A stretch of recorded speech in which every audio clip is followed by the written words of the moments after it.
नमस्कार, news today network के इस खास कार्यक्रम उत्तराखंड समाचार में आपका स्वागत है। आप देख रहे हैं उत्तराखंड की मुख्य खबरें। चलिए शुरुआत करते हैं हेडलाइन से। उत्तराखंड फिल्म नीति में होगा संशोधन, फिल्मकारों के नए प्रस्ताव को जल्द मिलेगी हरी झंडी। चार धाम देवस्थानम बोर्ड पर सरकार को हाई कोर्ट से राहत, लेकिन खारिज याचिका पर स्वामी अब खटाएंगे सुप्रीम कोर्ट का दरवाजा।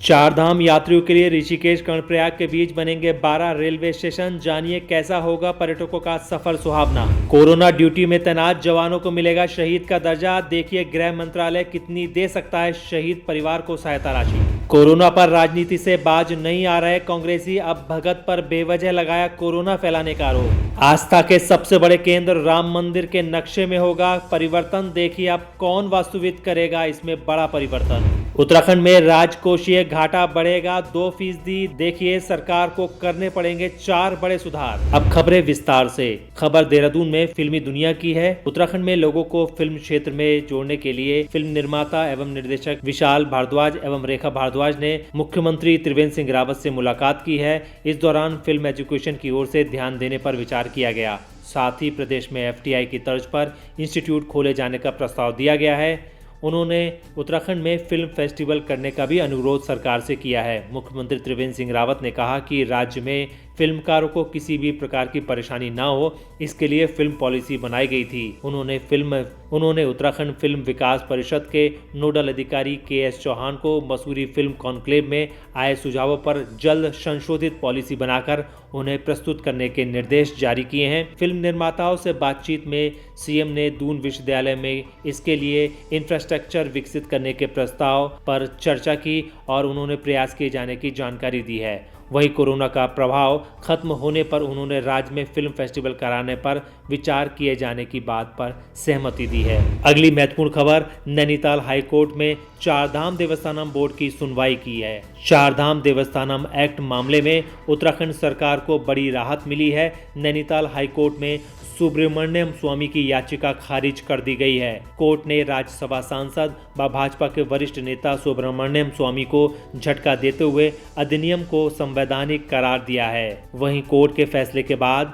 सुब्रमण्यम स्वामी ने ट्वीट करके जानकारी दी। इस मामले में उत्तराखंड हाईकोर्ट के फैसले के खिलाफ सुप्रीम कोर्ट जाने का ऐलान कर दिया है। मंगलवार को खंडपीठ द्वारा सुनाए गए फैसले पर 29 जून से प्रतिदिन सुनवाई की जा रही थी। मामले के अनुसार सुब्रमण्यम स्वामी ने हाईकोर्ट में जनहित याचिका दायर कर कहा था कि सरकार की ओर से चार धाम के मंदिरों के प्रबंधन को लेकर लाया गया देवस्थानम बोर्ड एक्ट असंवैधानिक है। वहीं जवाब में राज्य सरकार ने कहा कि एक्ट बिल्कुल भी असंवैधानिक नहीं है, न ही इससे संविधान के अनुच्छेद 25, 26 और 32 का उल्लंघन होता है। राज्य सरकार ने एक्ट को बड़ी पारदर्शिता से बनाया है। मंदिर में चढ़ने वाले चढ़ावे का पूरा रिकॉर्ड रखा जा रहा है, इसलिए ये याचिका निराधार है और इसे निरस्त किया जाए। परंपराओं का हमारे देश में ही नहीं सारी दुनिया में विशेष महत्व है और जब हम धार्मिक और सांस्कृतिक विषयों की बात करते हैं तो परंपराओं का और अधिक महत्व बढ़ जाता है और इसलिए तमाम जो परंपराएं हैं उनसे भी किसी तरह की छेड़छाड़ करना ये सरकार का मकसद नहीं है और इसलिए सबके हितों की सुरक्षा ये सरकार की प्राथमिकता रही है। अब खबर हल्द्वानी में भाजपा नेताओं पर कोरोना फैलाने के आरोप की। उत्तराखंड में कोरोना के बढ़ते मामले के बीच अब भाजपा प्रदेश अध्यक्ष और कार्यकर्ताओं पर कांग्रेस कोरोना फैलाने का आरोप लगा रही है। हल्द्वानी में कांग्रेस कार्यकर्ताओं ने भाजपा प्रदेश अध्यक्ष पर भी बंशीधर भगत पर पुतला फूंकते हुए नारेबाजी कर कोरोना फैलाने का आरोप लगा दिया है। छोटे छोटे कार्यक्रम करने के बावजूद कांग्रेसियों पर मुकदमे किए जाने से नाराज कांग्रेसियों ने ये आरोप लगाया है कि भाजपा प्रदेश अध्यक्ष और भाजपा नेता जगह जगह जाकर कोरोना फैला रहे हैं। इन्हीं की वजह से प्रदेश में लगातार कोरोना के मरीज बढ़ रहे हैं। कांग्रेसियों ने प्रशासन से बंशीधर भगत और भाजपा नेताओं पर मुकदमा दर्ज करने की भी मांग रखी है। उन्होंने प्रशासन पर दोहरे मापदंड अपनाकर केवल कांग्रेसी कार्यकर्ताओं पर मुकदमा दर्ज करने का आरोप लगाया, जबकि सच्चाई है कि बंशीधर भगत कोरोना से संक्रमित है ही नहीं, केवल जिलाध्यक्ष ही कोरोना की चपेट में आए हैं। लेकिन प्रदर्शन और पुतला बंशीधर भगत का फूका गया है केवल राजनीति को दिखाने के लिए। भारतीय जनता पार्टी के प्रदेश अध्यक्ष बंशीधर भगत जी पूरे नैनीताल जिले में जहाँ जहाँ भी कोरोना फैलाने का काम कर रहे हैं और रैलियाँ कर रहे हैं तमाम, इन पर मुकदमे लगने चाहिए, इनको जेल जाना चाहिए। हम प्रशासन से मांग करेंगे इनको जेल जाना चाहिए। और यही बंशीधर भगत जी थे जिन्होंने तत्कालीन पूर्व मुख्यमंत्री एन.डी. तिवारी और एच.डी. देवेगौड़ा जी को जो सुशीला तिवारी हॉस्पिटल बना रहे थे उनकी गाड़ी के आगे लेट करके विरोध किया, तब तिवारी जी ने कहा था भगत तेरा भी इलाज होगा यहाँ पर। दोस्तों, न्यूज़ टुडे नेटवर्क आपको हमेशा अपडेट करता रहता है, इसीलिए आप वीडियो को देखने के साथ एक लाइक ज़रूर कर दें, जिससे हम आपको आपकी तरक्की से जुड़ी हर एक जानकारी आप तक पहुंचाते रहें। खबर ऋषिकेश में चारधाम यात्रा के बीच बन रहे रेलवे बोर्ड की समीक्षा की। उत्तराखंड में भारतीय रेलवे द्वारा राज्य में आने वाले श्रद्धालु एवं पर्यटकों की सुविधा के लिए कई महत्वपूर्ण निर्माण कार्य किए जा रहे हैं। रेल विकास निगम लिमिटेड के अधिकारियों ने जानकारी दी कि 125.20 किलोमीटर की ऋषिकेश कर्णप्रयाग रेल लाइन में 12 स्टेशन बनाए जा रहे हैं, जिसमें 105.47 किलोमीटर में 17 टनल बनाई जा रही हैं। ऋषिकेश में रेलवे स्टेशन का निर्माण कार्य पूरा हो चुका है, एक सुरंग का निर्माण कार्य पूर्ण हो चुका है, जबकि 5 में निर्माण कार्य प्रगति पर है। 3 प्रमुख रेलवे ब्रिज, जिनमें चंद्रभागा नदी पर 300 मीटर का ब्रिज, लक्ष्मौली में अलकनंदा नदी पर 275 मीटर का ब्रिज और श्रीनगर में अलकनंदा पर 450 मीटर का ब्रिज शामिल है। सभी के कार्य पूरे किए जा चुके हैं। इसके अलावा श्रीनगर, गौचर और सिवाई में अप्रोच रोड ब्रिजेस का कार्य प्रगति पर है। रेल विकास निगम द्वारा डोईवाला उत्तरकाशी बड़कोट रेलवे स्टेशन पर भी प्रस्तुतिकरण किया गया। इस प्रोजेक्ट में 24,000 करोड़ रुपए की लागत का अनुमान है। प्रोजेक्ट में उत्तरकाशी से डोईवाला तक 10 स्टेशन के लिए सर्वे किया गया है। इस रेल लाइन के लिए 24 टनल व 19 ब्रिज के लिए सर्वे निगम में किया गया है। ये रेल लाइन लगभग 122 किलोमीटर की होगी।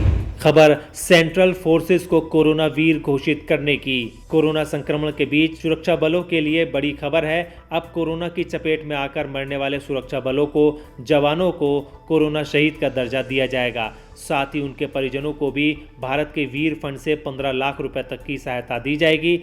ये राशि विभाग की मदद से अतिरिक्त होगी। सुरक्षा बलों की ओर से भेजे गए इस प्रस्ताव को गृह मंत्रालय से सैद्धांतिक मंजूरी मिलने के बाद अब प्रक्रिया को शुरू कर दिया गया है। कोरोना शहीद का ब्यौरा भारत के वीर पोर्टल पर अपलोड किया जाएगा। साथ ही परिजनों को सीधे मदद दिलाने के लिए खाता संख्या व अन्य विवरण भी साझा किए गए हैं।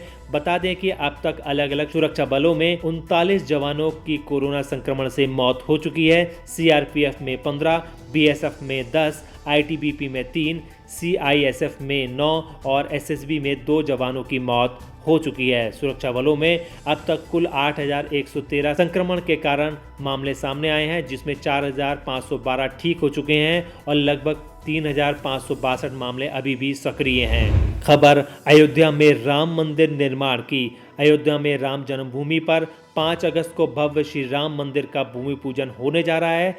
इस बीच 18 जुलाई को राम जन्मभूमि ट्रस्ट के बैठक में मंदिर के मॉडल में थोड़े बदलाव की बात की गई है। साथ ही ये भी तय हुआ कि सोमपुरा परिवार से जुड़े चंद्रकांत सोमपुरा ही मंदिर का डिज़ाइन तैयार करेंगे। बता दें कि साल 1987 में भी राम मंदिर का नक्शा वास्तुविद चंद्रकांत सोमपुरी ने ही तैयार किया था। इसके अलावा चंद्रकांत सोमपुरा ने पूरे देश और दुनिया में भी नागर स्टाइल के मंदिरों का नक्शा तैयार किया। लंदन के प्रसिद्ध अक्षर पुरुषोत्तम स्वामी नारायण मंदिर का नक्शा इन्होंने ही तैयार किया था। अपने स्थापत्य और भव्यता के कारण इस मंदिर का नाम सबसे ऊपर लिया जाता है। माना जाता है कि राम मंदिर निर्माण के लिए इनसे सबसे पहले बात विश्व हिंदू परिषद के मुख्य संरक्षक अशोक सिंघल ने की थी। इंडिया टाइम्स की रिपोर्ट के मुताबिक इसके बाद साल 1987 में उन्होंने मंदिर का डिजाइन बनाया, जिस पर साल 1990 में इलाहाबाद कुंभ के दौरान संतों की उपस्थिति में सहमति बनी। अब खबर उत्तराखंड में राजकोषीय घाटे बढ़ाने की। प्रदेश में उत्तराखंड राजकोषीय उत्तरदायित्व और बजट प्रबंधन अधिनियम संशोधन अध्यादेश पर राजभवन की मोहर लग चुकी है। इसका नोटिफिकेशन लागू होते ही राज्य 2% कर्ज ज्यादा लेने का पात्र हो जाएगा। कोरोना संकट काल में सालाना राजकोषीय घाटे की सीमा को राज्य सकल घरेलू उत्पाद के 3% से बढ़ाकर 5% किया गया है। इस घाटे में हुई इस वृद्धि में 0.50% ही शर्त रहित है। शेष 1.50% वृद्धि पाने के लिए राज्य सरकार को 4 सुधार करने होंगे, जिनमें से 3 सुधार करने अनिवार्य हैं। One pension, one ration card प्रणाली के क्रियान्वयन पर 0.25%, ईज़ ऑफ डूइंग बिजनेस सुधार पर 0.25%, शहरों स्थानीय निकायों में सुधार 0.25% और ऊर्जा क्षेत्र में सुधार पर 0.25% का लाभ मिलेगा। मुख्य सचिव उत्पल कुमार सिंह का कहना है कि संबंधित विभागों को सुधारों पर तेजी से काम करने के निर्देश दिए गए हैं। दोस्तों, हमारा यह वीडियो आपको कैसा लगा आप हमें कमेंट बॉक्स में ज़रूर बताइएगा। अगर आप इसको YouTube पर देख रहे हैं तो हमारे चैनल को सब्सक्राइब करिए। अगर आप Facebook पर देख रहे हैं तो हमारे चैनल को लाइक करिए और हमारे पेज को फॉलो करें। नमस्कार।